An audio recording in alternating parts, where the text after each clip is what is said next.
네, 안녕하십니까 여러분. 오늘은 고려가 몽골과 싸우는 장면에 대해서 선생님과 함께 살펴보도록 하겠습니다. 그래서 몽골의 침입에 맞서 싸우다 라는 부분 26강 같이 한번 보도록 할게요.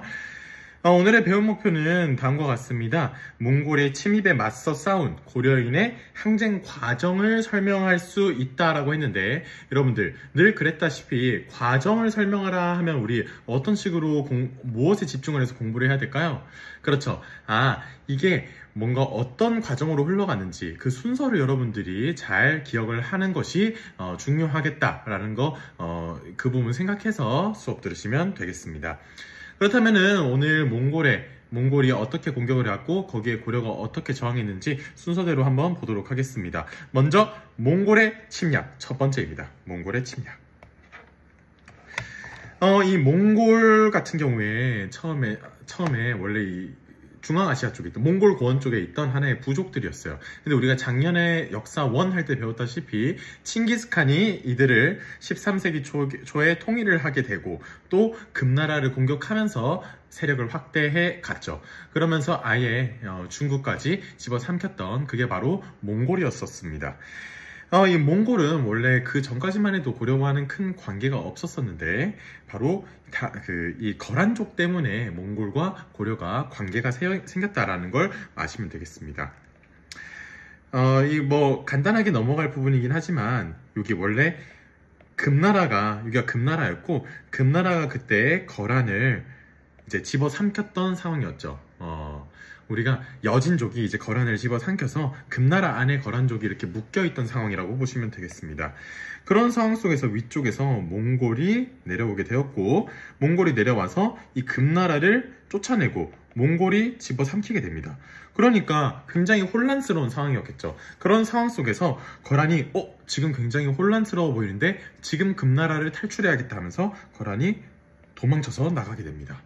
근데 도망쳐서 나가고 보니까 여기가 나간 데가 어디야? 바로 고려였던 거예요. 그러니까 몽골한테 밀려가지고 거란이 도망가다 보니까 간 곳이 고려야. 그렇다면은 고려 입장에서도 뭐야? 갑자기 거란이 왜 우리 쳐들어와? 막아야 돼! 하고 있고 몽골 입장에서도 뭐야? 쟤네들 왜 고려로 도망가? 빨리 가서 잡아오자! 이렇게 되는 거야. 그래서 처음에는 이 몽골과 고려가 같이 팀을 먹고 거란이랑 싸웠던 거예요. 그래서 그때 이제 처음으로 고려와 몽골이 같이 한번 외교 관계를 맺게 되었구나라는 걸 여러분들이 확인할 수 있을 것 같습니다. 그렇게 해서 고려와 몽골이 이 거란족이 큐피트였네요. 그래서 거란족 때문에 몽골과 고려가 가까워지게 되었었는데, 근데 이들 사이에서도 갈등이 이제 피어나기 시작합니다. 왜 갈등이 됐을까? 바로 고려가 외교 관계를 맺은 몽골이 해마다 막대한 공물을 요구해 왔어요. 그러니까 몽골이 같이 친구가 되고 나니까 어떻게 하냐? 갑자기 몽골이 해마다 와가지고 야 고려 너네 가진 거 다 내놔, 가진 거 내놔 하면서 쉽게 말하면은 삥을 뜯어가게 되는 거예요. 그러니까 고려가 진짜 몽골 너무 싫은데 부글부글 하면서 짜증이 나가는 상태였어요. 그렇게 고려가 몽골에 대한 어떤 이 감정이 안 좋아지는 상황 속에서 어떤 일이 있었냐. 이 무렵에, 이쯤에 고려에 왔던 몽골 사신이 국경 근처에서 살해당하는 일이 생겼어요. 누구한테 살해당했냐? 몰라요. 하여튼 고려에 왔던 사신이 국경 근처에서 갑자기 살해당해서 죽어버렸어요. 몽골 입장에서는 이거 뭐라고 생각할까? 고려가 지금 내가 보낸 사신을 죽였어? 이거 한판 해보자는 건가? 가 돼버린 거예요. 그래서 어떻게 하냐?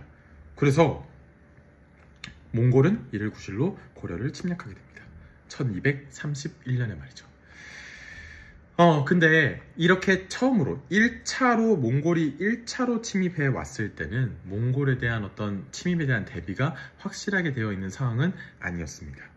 그래서 몽골의 침입에 대한 준비가 부족했던 최씨 정권, 즉 고려 정부는 우리 무신정권 할 때 봤던 그 최씨 정권 맞아요. 무신정변 할 때 봤던 무신정권.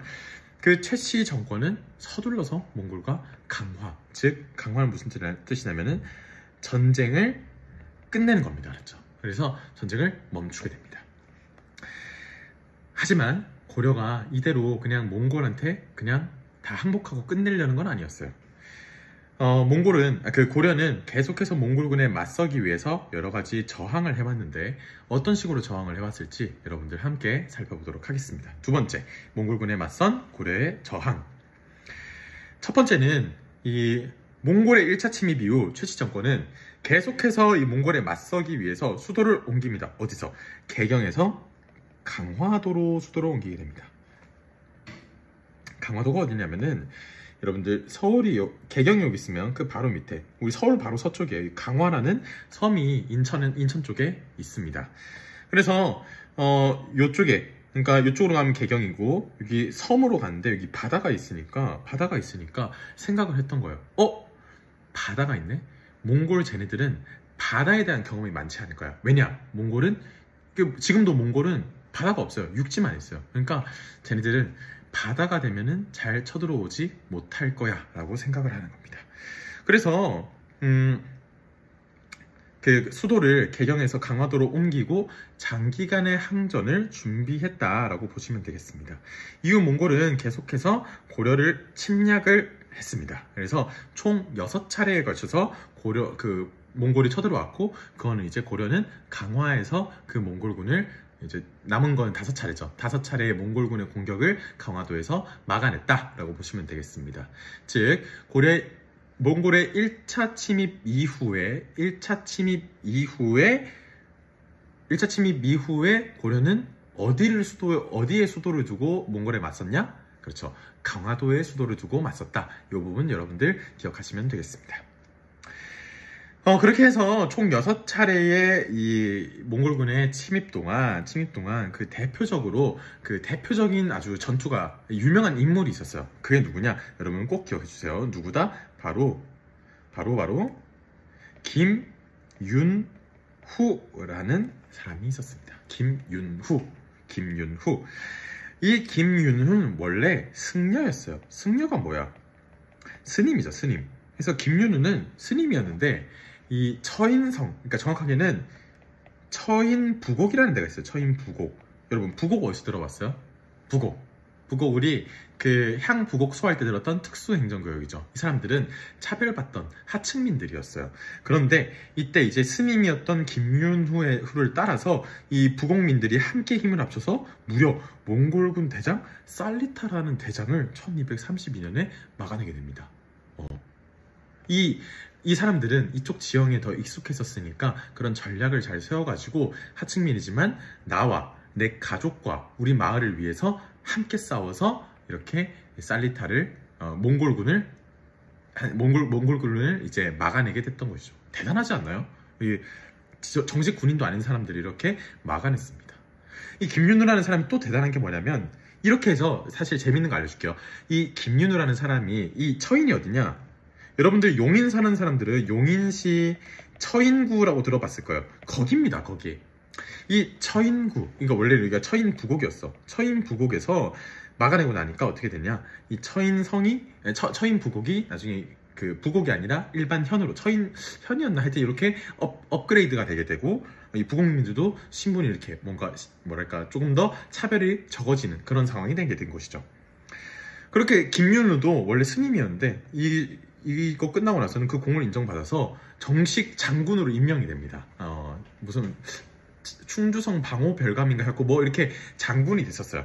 그래갖고 이 김윤후가 또 나중에 충주성에서 1253년에는 충주성에서 노비들과 함께 끝까지 성을 지켜갖고 몽골군이 남쪽으로 내려오는 걸 막아내게 됩니다. 또 김윤후예요.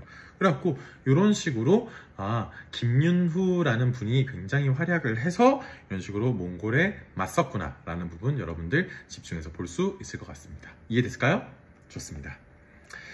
이렇게 어떻게 김윤후라는 분이 싸워서 막은 것도 있었다면은 이렇게 종교의 힘을 따라서 뭔가 백성들의 마음을 하나로 모으고 그리고 또 불교의 힘으로 몽골을 물리치고자 했던 그런 움직임도 있었다. 그게 뭐냐? 바로 여러분들이 한 번쯤은 들어봤을 팔만대장경이다. 팔만대장경이다. 팔만대장경이라는 걸 만들어서 고려 정부는 민심을 모으고 불교의 힘으로 몽골을 물리치고자 팔만대장경을 제작을 했다라고 생각을 하시면 되겠습니다. 그래서 이게 팔만대장경이라는 게 몽골에 맞서기 위해서 만들어졌고 그게 불교에 관한 유산이구나. 그리고 오늘날에 우리나라의 국보로 지정되어 있기도 하고 그 대단함을 인정받아서 유네스코 세계문화유산에도 등록되어 있는 게 바로 팔만대장경이다. 지금은 경상남도 합천이라는 곳에 해인사라는 절이 있어요. 거기에 장경판전이라는 곳에 잘 보관이 되어 있습니다. 사실 장경판전이라는 것 자체가 굉장히 장경판전, 그러니까 사실은 그걸 보관하는 방식 자체가 굉장히 과학적이고 또 그 옛날의 과학기술로는 설명할 수 없는 아주 대단한 그런 게 있어가지고 국보로 이게 유네스코 세계유산으로 지정이 되어 있는데 여러분들이 시간이 된다면 한번 꼭 가족이랑 함께 거기 방문해 보셔도 좋을 것 같습니다. 마지막으로 이 전쟁의 피해에 대해서 보겠습니다. 이 전쟁의 과정에서 몽골군이 굉장히 많은 사람을 죽이고 또 약탈했습니다. 그리고 또 수많은 사람들이 포로로 끌려가기도 했었어요. 이게 우리가 다음 시간에 살펴보긴 할 텐데, 그래서 정말로 우리나라 사람들이 많이 몽골로 끌려갔구나 라는 거 여러분들이 한번 확인해 볼 수 있을 것 같습니다. 그리고 또 문화유산들이 굉장히 많이 소실되게 됩니다. 그래서 문화유산들이 부인사에 보관되어 있던 초조대장경 판목, 요거가 이제 예전에 배웠던 고란과 교류 과정에서 이제 얻었던 그 초조대장경 이런 것도 없어졌고, 또 우리가 신라시한테 들었던 황룡사 9층 목탑 이런 것도 소실되게 되었던 것입니다. 황룡사 여러분들 기억나요? 누가 한 거다? 신라의 누가? 찾아보세요. 오케이. 자, 그렇게 하고 나서 이제 결과적으로는 몽골과 고려가 전쟁을 끝내게 됩니다. 즉, 강화를 맺게 된 것이죠. 어떤 식으로 강화를 맺게 된 것인지 몽골과의 강화 함께 살펴보도록 하겠습니다. 첫 번째, 최씨 정권이 몰락하고 몽골과 강화하게 되었던 것입니다. 그래서 최씨 정권이 몰락됐던 것은, 일단은 이 최씨 정권이 여러분들이 기억하고 있는 그 무신 정권의 그 최충원, 최후 나오는 그 최씨 정권 맞아요. 그 최씨 정권이 몰락하게 됩니다. 왜? 이 최씨 정권이 정신을 못 차리고 전쟁 중에도 사치를 하고 과도한 세금을 거두니까 백성들이 좋아하겠어요? 한테 치고 싶겠죠. 그래서 이렇게 민심을 잃게 됐다. 그런 상황 속에서 내부적으로도 불만이 나오게 되자 당시에 최고 권력자였던 최충원 이제 후손이에요. 최의가 자신의 부하들에게 살해당하면서 최씨 정권이 몰락하게 된 겁니다. 그러면서 결국 최씨 정권이 몰락한 이후에 이 고려의 정부가 그냥 몽골과 우리 이제 못 싸우겠다 하고 항복을 한 거죠. 그래서 강화를 맺고 개경으로 다시 환도, 그러니까 도읍을 다시 돌려놓게 됩니다. 그래서 개경으로 다시 환도하게 됩니다. 1270년에. 그렇지만 이때 당시에 고려에 남아있었던 이 군부대가 있었어요. 삼별초라는 부대가 있었는데, 삼별초는 뭐냐? 여러분들이 최우 할 때 배웠었던 그 야별초가 발전된 게 삼별초라고 보면 되겠습니다. 그래서 쌤이 그거 할 때도 삼별초 얘기를 했었죠. 이 야별초가 발전한 이 삼별초가 우리는 몽골한테 항복할 수 없다 하면서 끝까지 몽골에 저항을 하게 됐던 거예요. 그래서 무신 정권의 군사적 기반이었던 누구? 그렇죠. 삼별초는 개경 환도에 반대하면서 대몽, 그러니까 몽골 이거 몇 대 몇 할 때 그 VS죠. 그래갖고 그 몽골에 대한 이 항쟁, 그러니까 대몽 항쟁을 계속해서 이어나갔던 것입니다.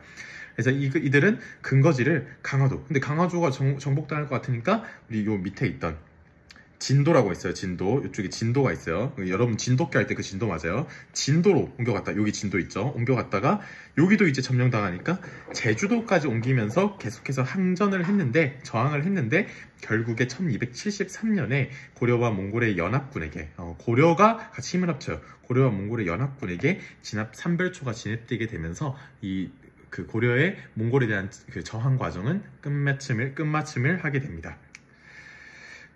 됩니다. 그래서 여러분들, 오늘 몽골이 어떻게 침략을 하게 된지, 그리고 몽골군에 맞춰서 고려가 어떻게 저항을 했었는지, 그리고 마지막으로 어떻게 전쟁이 끝나게 된지, 이 끝나는 와중에서도 삼별초가 어떻게 저항을 했는지에 대해서 살펴보았는데요. 여러분들 이 과정들을 시간이 일어난 순서대로 정리를 잘 하다 보면은 이 부분은 크게 어렵지 않게 이해할 수 있을 것 같습니다. 오늘 수업은 여기까지 하겠습니다. 안녕.